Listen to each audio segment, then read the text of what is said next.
This video is sponsored by BuyMode shopping app.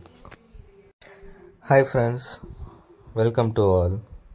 நம்ம இந்த வீடியோவில் யாரை பற்றி பார்க்க போகிறோம்னா நேதாஜி சுபாஷ் சந்திர போஸ் பற்றி பார்க்க போகிறோம். வாங்க பார்க்கலாம். நேதாஜி சுபாஷ் சந்திர போஸ் இந்திய சுதந்திர போராட்ட வீரர். இவர் ஜனவரி 23, 1897 ஒரிசா மாநிலத்தில் உள்ள கட்டாக் என்ற இடத்தில் பிறந்தார். 1938 இந்திய தேசிய காங்கிரசின் தலைவராக தேர்ந்தெடுக்கப்பட்டவர் இவர். காந்தியை தேசத்தந்தை என்று முதலில் அழைத்தவர் இவர். இந்தியாவிலேயே முதலில் இராணுவ படையை உருவாக்கியவர் நேதாஜி சுபாஷ் சந்திர போஸ். இவர் ஆண்களுக்கு மட்டுமின்றி பெண்களுக்கும் தனிப்படை, அதாவது இந்திய இராணுவத்தில் பெண்களுக்கென ஜான்சி ராணி படையை தொடங்கினார்.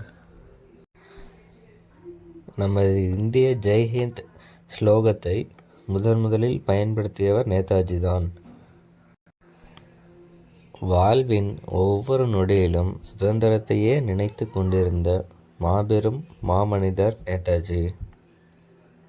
2ஆம் உலகப் போர் நடைபெற்ற போது வெளிநாடுகளில் போர் கைதிகளாய் இருந்த நூற்றுக்கணக்கான இந்தியர்களை ஒன்று திரட்டி இந்திய தேசிய இராணுவத்தை உருவாக்கி அப்போது இந்தியாவை ஆட்சி செய்த ஆங்கிலேயர்களுக்கு எதிராக தாக்குதல் நடத்தியவர் நேதாஜி.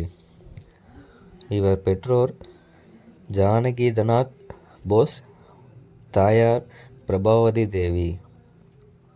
இவர் 1945 ஆகஸ்ட் 18 அன்று தைவான் நாட்டில் ஒரு விமான விபத்தில் இறந்து விட்டதாகவும் செய்தி வந்தது. ஆனால் 1945 ஆகஸ்ட் 14 முதல் செப்டம்பர் 20 வரை எந்த விமான விபத்தும் தைவானில் ஏற்படவில்லை என அந்நாட்டு அரசு தெரிவித்திருப்பது போஸ் அவ்வாண்டு இருக்கவில்லை என்று வாதத்திற்கு வலுவூட்டியது. அல்லது உருசியாவிற்கு சென்று 1970களில் இறந்துவிட்டதாகவும், அல்லது ஒரு துறவியின் வடிவில் வட இந்தியாவில் மறைமுகமாக வாழ்ந்து 1985 இறந்து விட்டதாகவும் பல கருத்துக்கள் உள்ளன. ஒரு சிந்தனைக்காக மனிதன் இறக்கலாம், ஆனால் அவனது சிந்தனைகள் அதன் பின் 1000 பேரிடம் செல்லும். நமது முயற்சிகளும் தியாகங்களும் தான் நம்மை நமது சுதந்திரத்தை பெற உதவும். இந்திய அரசால் நியமிக்கப்பட்டு இதை பற்றி விசாரித்த முகர்ஜி கமிஷன் நேதாஜி அவ்விமான விபத்தில் இறக்கவில்லை என தெரிவித்து விட்டது.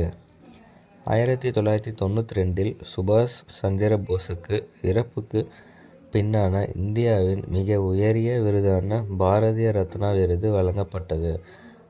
ஆனால் விருது வழங்கும் குழுவால் சுபாஷ் சந்திர போஸின் இறப்பு குறித்த ஆதாரங்களை தர முடியவில்லை. எனவே உச்சநீதிமன்ற ஆணையின்படி இவ்விருது திரும்பி வாங்கப்பட்டது. ஆகஸ்ட் 18, 1945 நேதாஜி பயணம் செய்த விமானம் பர்மோசா தீவுக்கு அருகே விபத்துக்குள்ளாகி அவர் இறந்துவிட்டார்.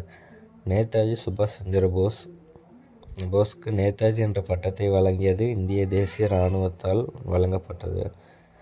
அவரது ஆதரவாளர்கள் அவர் மீது வைத்திருந்த அபரிவிதமான மரியாதை மற்றும் அபிமானத்தை பிரதிபலிக்கிறது. சுதந்திரம் கொடுக்கப்படுவதில்லை, எடுக்கப்படுகிறது. நீங்கள் உங்களின் குருதியை கொடுங்கள், நான் உங்களுக்கு விடுதலை கொடுக்கிறேன். கலங்காத உள்ளம் படைத்தவர்களே, இறுதி வெற்றிக்கு உரியவர்கள். போராட்டம் இல்லா வாழ்க்கை போர் அடித்துவிடும். ஜெய்ஹிந்த். ஓகே ஃப்ரெண்ட்ஸ், இந்த வீடியோவில் இவரை பற்றின குறிப்புகள் நம்ம பார்த்தோம். இதன் போல் அடுத்த வீடியோவில் வேறு ஒருத்தரை பற்றி பார்க்கலாம். அது வரைக்கும் நம்ம சேனலை லைக் பண்ணிக்கோங்க, சப்ஸ்கிரைப் பண்ணி வச்சுக்கோங்க. Thank you friends.